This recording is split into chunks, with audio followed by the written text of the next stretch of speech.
Okay, I need you to stay with me here because what I'm about to walk you through is genuinely unprecedented in American history, and I don't use that word lightly. I've said it before about things that turned out to be significant but manageable. This is different. At 3:14 this morning Eastern Time, a courier departed the Vice President's residence at the Naval Observatory. The courier was carrying two sealed envelopes, one destined for the Speaker of the House, the other for the President pro tempore of the Senate. Inside those envelopes was identical documentation, a single page, signatures from the Vice President and a majority of the sitting cabinet.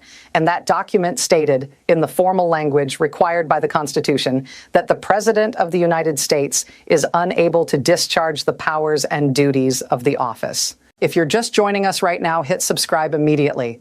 This is not a drill. This is not speculation. This is constitutional machinery activating in real time, and you need to understand exactly what's happening.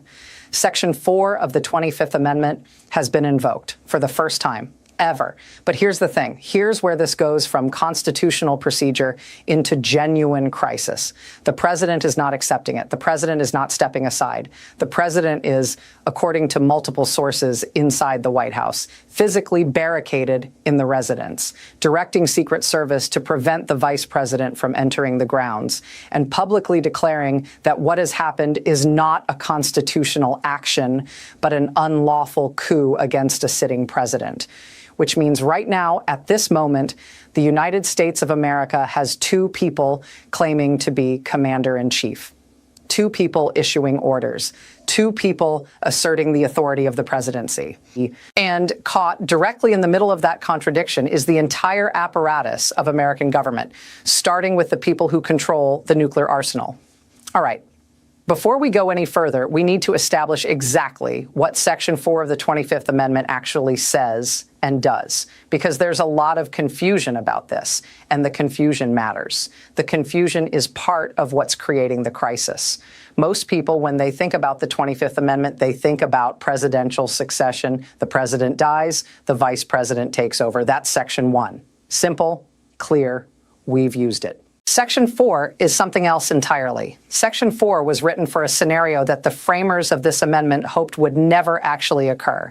It was designed for the moment when a president is alive, is conscious, is asserting his authority, but the people closest to him, the vice president and the cabinet, have concluded that he cannot or should not continue to wield presidential power. Maybe he's had a stroke and can't communicate. Maybe he's undergone surgery and is incapacitated. Or, and this is the difficult part, maybe those around him have determined that his judgment has become so compromised, so dangerous, that the republic itself is at risk. Under Section 4, the vice president and a majority of cabinet members, that's 8 signatures, can transmit a written declaration to Congress stating that the president is unable to discharge the powers and duties of his office. The moment, the instant, that declaration is received by congressional leadership, presidential power transfers to the vice president, not after a vote, not after a hearing, not after judicial review. Immediately, like flipping a circuit breaker. That transfer occurred at 3:14 a.m. this morning. Constitutionally, legally, the vice president became acting president at that moment. But the Constitution also gives the president a countermove. If the president transmits his own written declaration to Congress asserting that he is able to serve, his powers are restored. Unless within 4 days, the vice president and cabinet send a second declaration disputing that claim. If they do, the whole thing goes to Congress for resolution.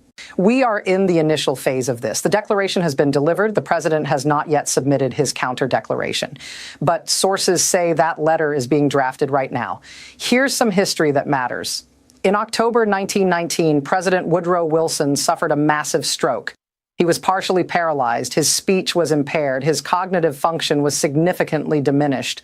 And for the remaining 17 months of his presidency, the American people were essentially lied to about the condition of their president.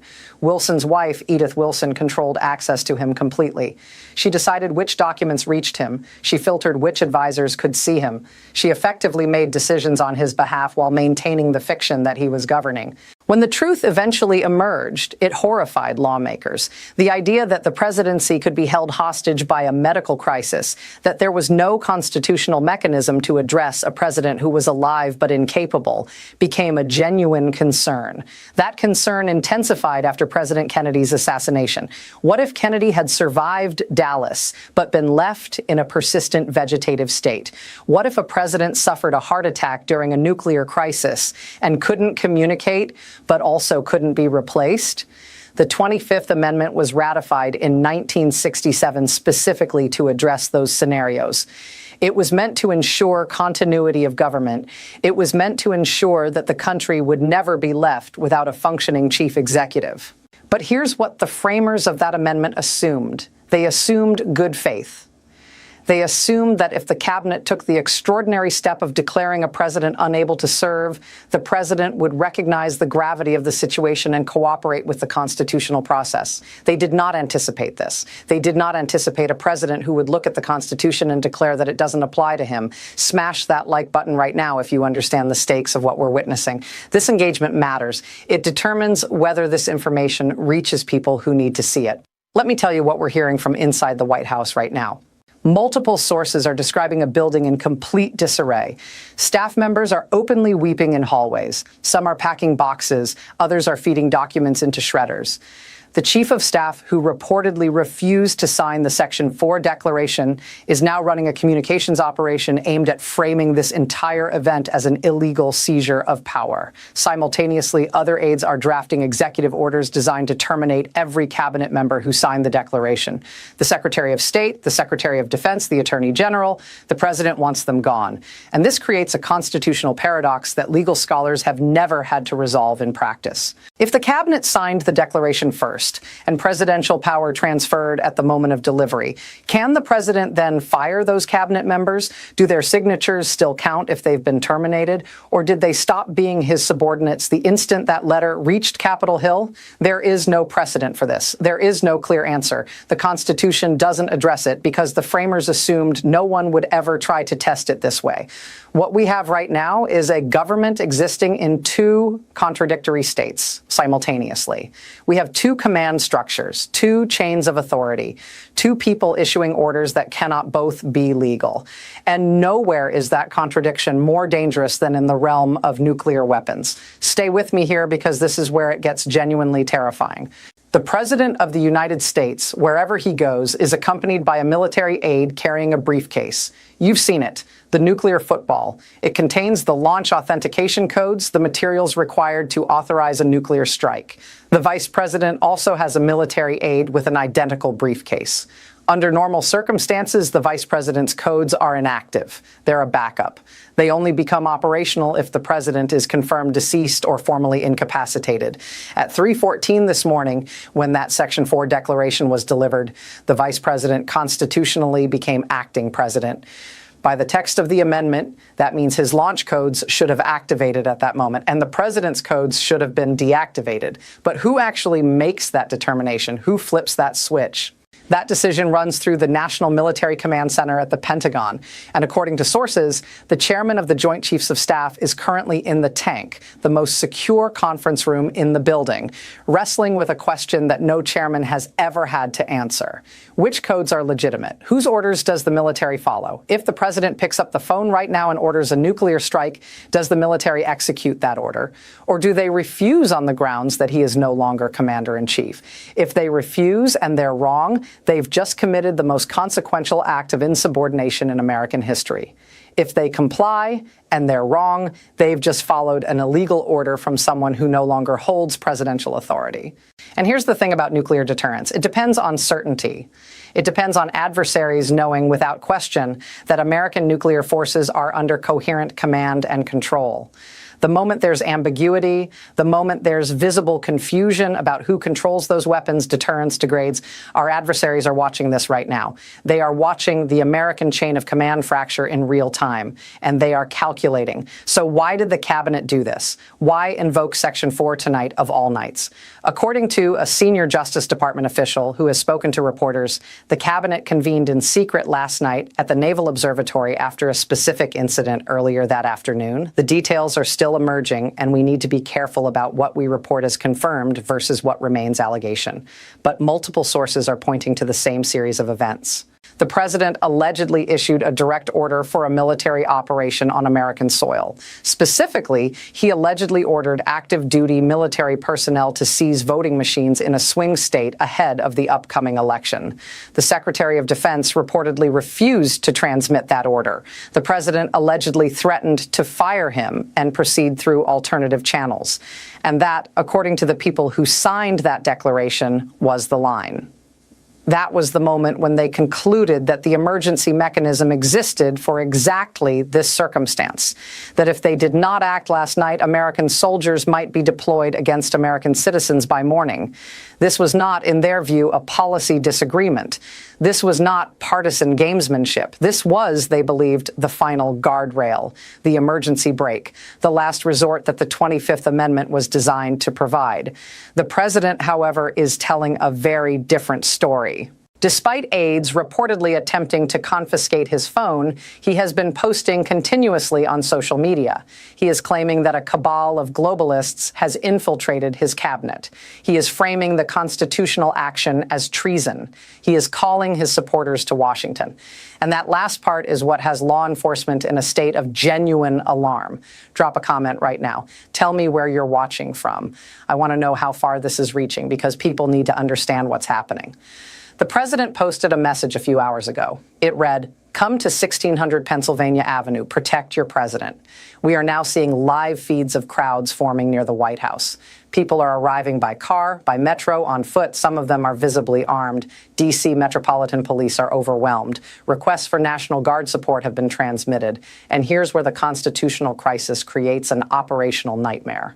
In Washington, D.C., unlike the states, the authority to deploy the National Guard belongs to the president. The district doesn't have a governor. The president controls the D.C. Guard. So if the vice president, who is constitutionally the acting president, orders the National Guard to secure the perimeter and protect federal buildings, and the president issues a counter order telling those same Guard members to stand down, whose command is lawful? Who do those soldiers obey? The man who was elected or the man who holds constitutional authority under the emergency provisions of the 25th Amendment? There is no manual for this. There is no training scenario. There is no precedent. Every commander, every soldier, every officer is now making individual judgments about which orders to follow. And the wrong choice in any direction could be catastrophic. Now let's talk about the Secret Service, because what's happening there might be the most immediate flashpoint. Secret Service agents are trained to protect the president. They build relationships over years. They develop personal bonds. They are conditioned to give their lives, if necessary, for the person they're assigned to shield. And now, overnight, they're being told that the man they've protected is no longer the president. They're being told that the vice president stationed across town is now their principal. According to sources, this contradiction has created an open rift inside Secret Service Command. The head of the Presidential Protective Detail is reportedly refusing to allow the vice president's security team onto White House grounds. His position stated plainly, "I take orders from the president. Until he leaves this building, no one comes in." Think about what that means. Armed federal agents, all Secret Service, facing each other across a perimeter. The president's detail on one side, the acting president's detail on the other. Both sides believing they are following lawful orders. Meanwhile, the vice president is improvising. He cannot enter the Oval Office. He cannot access the Situation Room. He is attempting to conduct the business of the presidency from the Eisenhower Executive Office building next door, working from a conference room, coordinating with whatever cabinet members and staff will recognize his authority. The elected president holds the physical seat of power. The constitutional acting president holds the legal authority. And neither can dislodge the other without potentially triggering a confrontation that no one is prepared for. Subscribe right now if you haven't already. Hit the notification bell. You need to be here for what comes next because the constitutional clock is now running. Here's how this unfolds. According to the text of the amendment, the president has the right to send a written declaration to Congress stating that no inability exists, that he is able to discharge the powers and duties of his office. Sources indicate that letter is being drafted as we speak. The moment that letter is delivered to the Speaker and the President pro tem, presidential power snaps back to him immediately, just as it transferred away immediately when the Cabinet's letter arrived. But then the burden shifts. The Vice President and the Cabinet have 4 days to respond. If they transmit a second declaration reasserting that the President is unable to serve, power transfers back to the Vice President, and Congress is forced to act. Under the amendment, Congress must assemble within 48 hours. From there, they have 21 days to decide the question. And the threshold is extraordinarily high. To permanently remove the president requires a 2/3 vote in both the House and the Senate. If that threshold is not met, the president resumes his powers, which means we are potentially looking at 21 days of constitutional limbo, 21 days during which the legitimate holder of presidential authority is genuinely unclear, 21 days during which every executive order, every military deployment, every diplomatic communication exists in a gray zone of contested legitimacy. Markets are already reacting. Futures are plunging. Foreign capitals are in turmoil. One report indicates the British Prime Minister attempted to call the White House and was placed on hold for 20 minutes because no one could determine who was authorized to take the call. This is what systemic breakdown looks like. This is what Americans have watched happen in other countries and told ourselves it could never happen here. It's happening here. And there is a genuine risk, a real and present risk, that this turns violent. If the president continues urging supporters to mass at the White House, if those crowds attempt to breach the perimeter, if law enforcement or military personnel are caught between conflicting orders about whether to disperse them or protect them, we are no longer talking about a constitutional debate. We are talking about armed confrontation on American soil. We are talking about the possibility of Americans killing Americans over a disputed claim to the presidency. The Constitution was designed to flex under pressure. It has bent before. It bent during the Civil War. It bent during Watergate. It bent during contested elections. But it was never designed to be pulled this hard in this many directions at once. What we are witnessing right now is the American system of government at its breaking point. And the next decision by one person in one room will determine whether it holds.